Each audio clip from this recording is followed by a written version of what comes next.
I'm Steven. And I'm Kevin. In today's episode of the Steven and Kevin Show, We're going to be talking about business planning for financial advisors and offering you a copy of our free one-page business planning template.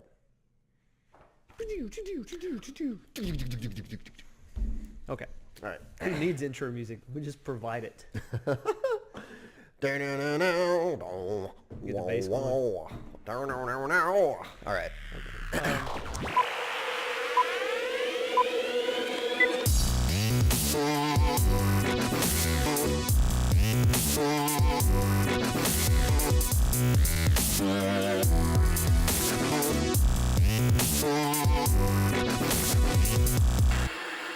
Welcome back, everybody, to episode number 70 of the Steven and Kevin Show. Glad to have you back. Glad to be back and talking about one of our favorite topics, which is business planning. Yeah, we took a little bit of a hiatus, but we're back in full force. There was some conversation about calling this season 2 of the Steven and Kevin Show, but we're not there yet. We're not there yet. No. So season 1, still episode number 70. Today we're going to be talking about a topic that everybody knows is important, but not that many people do it right. So that's why we're here.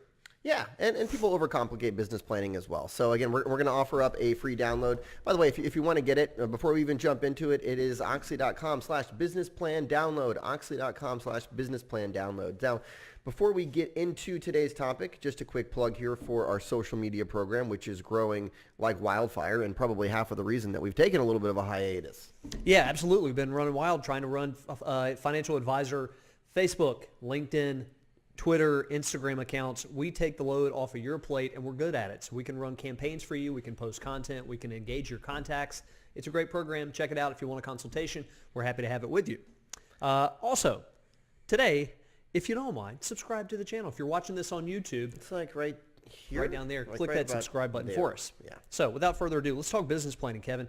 I'll tell you what's the worst is when somebody doesn't have one even. It's the epitome of coasting through your career. You don't even have a plan for the year. Yeah, just a few goals, and that's about it. Yeah. And they're kind of goals that you know you're going to achieve anyway. Or like, hey, if the market gets X% this year, I think I could reach this platform, this level of assets under management, which is not what we're after here. We want concrete year-long goals that we stick with. What's the other extreme of that, though, is the advisor who spends so much time, months and months, developing this business plan where then they barely reference it ever again, right? It's just like this whole exercise, and it looks so great. It's this MBA thesis, and like they print it out and they bind it, and it looks awesome.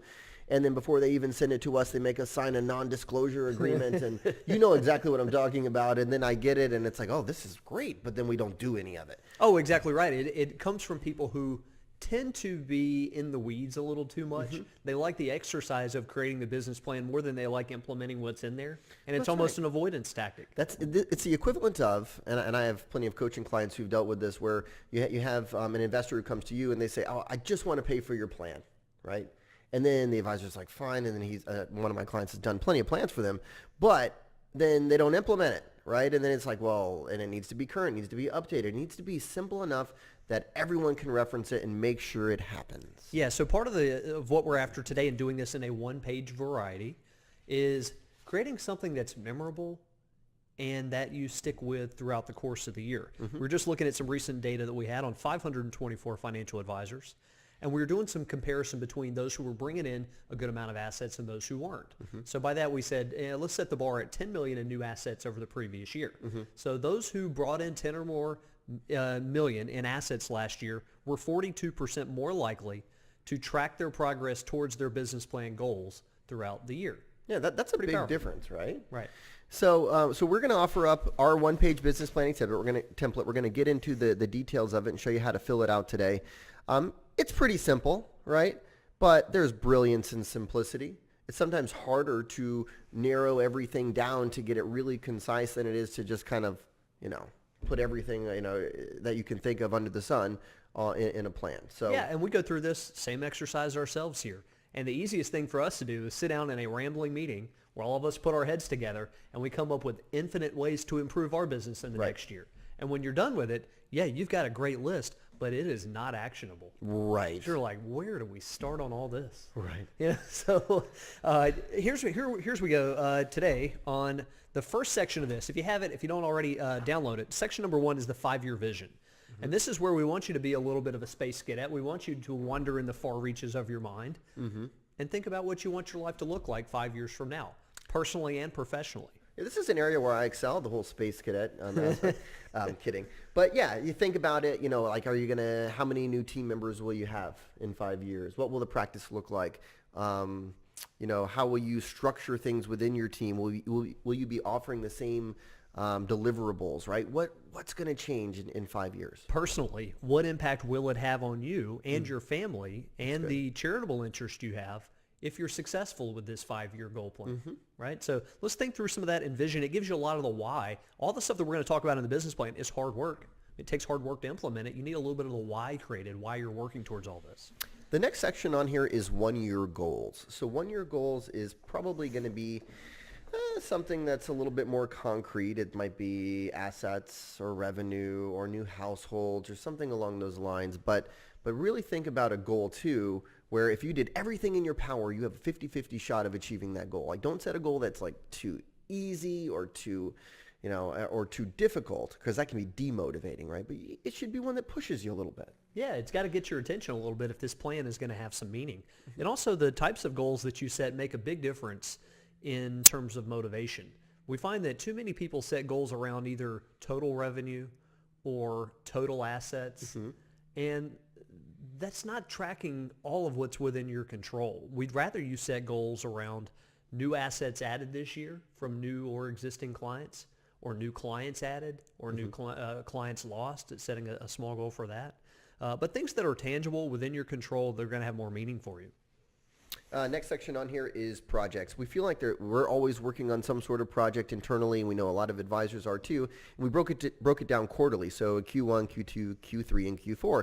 What's like one main project that you want to accomplish? Is it, hey, we're migrating to a new CRM system, or we're going to start using a new financial planning software tool, or there's something that you want to implement, and just picking one main project per quarter. Fourth is the ideal client profile. We don't give you a ton of space for this because we want it to be very simple. It doesn't just have to be assets. It could be attitude. It could be their line of work. It could be their stage in life. Paint the picture of who you're targeting, and that should guide the rest of our marketing efforts. Number 5 is differentiators. So in one of our recent studies, we found that 56% of advisors say that what differentiates them is high-level, personalized service. Now, is that a little bit of an oxymoron that you have over half of advisors saying that what sets you apart is service, right? So hypothetically, if they're going to 4 advisors, 2 of them are saying the same thing, right? So that's not really a differentiator. What sets you apart? What is a true differentiator for you and your team? Number 6, marketing strategies. There's no secret out there as to what marketing strategies work for financial advisors. You can find it in our research. You can find it a lot of places. The secret is in the execution of it. But first up, we want to frame out what strategies you're really going to take hold of this year. Tends to be that you can look down the list of our 5 or 6 things that come out in the research every year is most effective. Things like introductions and referrals and client events, alliances with other professionals, networking in the community, social media. And you can look at that list and say, well, yeah, I should just be doing all those. Not so much for everybody. Yeah, exactly. This is an exercise that I'm doing right now with a couple coaching clients where we're looking at the Super 7 strategies and we're saying, what are the 3 this year that we're going to do really, really well, right?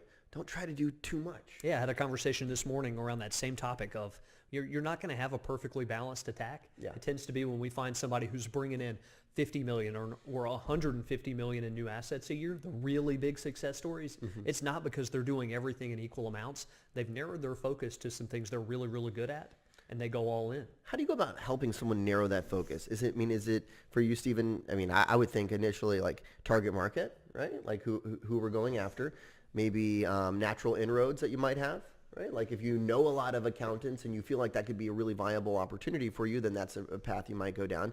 But you're going to have to think through some of that. Yeah, it's a really good question because you could think, well, why don't I give all 6 or 7 strategies a try? Right. But we know what happens if you dabble in all 6 or 7. Right. You get dabbler-style results. It's not good, right? Dabbler results. Yeah. So, use your intuition of what you think is going to have the most success. If you're a complete wallflower socially, Don't make social prospecting your number one focus this year. It's probably not going to work. You're going to hate it, and you're not going to be very good at it. That's great. It takes a little bit of soul searching, a little bit of self-awareness. Yeah, absolutely. Number 7, $1,000 an hour activities. This is where the business plan really comes to life for me. So you've set the vision. You know what you're after. You've set concrete one-year goals. You've defined the marketing strategy. Well, what does that mean on a day-to-day, week-to-week basis? How many of each of these actions are you going to take? $1,000 an hour activities is basically just a term that we use to describe the most important actions that you're taking within your business, right? Like, and ideally, if you could drill your day down to like only doing the $1,000 an hour activities, then that would be a really, really good day. And each of these $1,000 an hour activities have to link to the strategies that we just talked about. So what's an example of one that just to bring clarity for all the listeners out there? Well, it might be social lunches with clients. So if you said, you know what, that's a core part of what I do. I recognize that deepening relationships with existing clients is super important. I'm going to set a frequency of doing that twice a week, every week, all year long. So that could link to the strategy of more unsolicited referrals. Right, absolutely. Right. Or if you're targeting centers of influence, it might be one quality contact per week with a center of influence. That's so good. Things that are more measurable than your broader strategy. Perfect. The last section on our one-page business planning template is a SWOT analysis. Strengths, weaknesses, opportunities, threats. We feel like no business plan is complete without taking a look at the competitive landscape and what you're doing internally well, what you need to work on, and also just kind of what's going on in the industry and making sure that you're aware of those changes and that you're ahead of the curve. So when you think about how you'd use this plan, number one, there are instructions on the back. So a lot of what we covered today, you could have gotten just by downloading this form and reading it. That's why we didn't tell you that in the beginning. But there are instructions on the back. So download that form. Again, it is available at oxley.com/businessplan-download.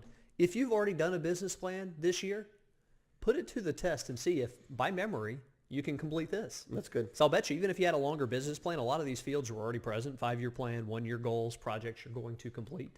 Let's talk about this first. So let's talk about implementation. So you go through, you complete it. Do you give a copy to every member of your team? I have a big pile of papers on my desk, and I tend to just kind of slide it right up under the bottom. And, That's your business plan. there we go.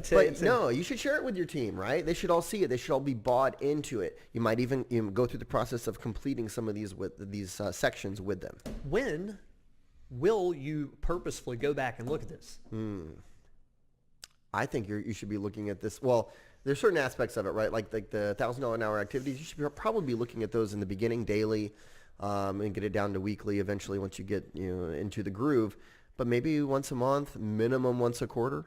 Yeah, and I think it's important to pre-plan those things too. It's easy to say at the beginning of the year, well, we're going to look back at this once a quarter, but you have a busy life. We have a busy life. If you don't pre-plan for this stuff and calendar it, you're in trouble. So why not go ahead and put on your calendar and everybody else's this checkup, if you will, and it's a good time to check in on the projects that you said you were going to do in Q1 versus 2 and 3 and 4.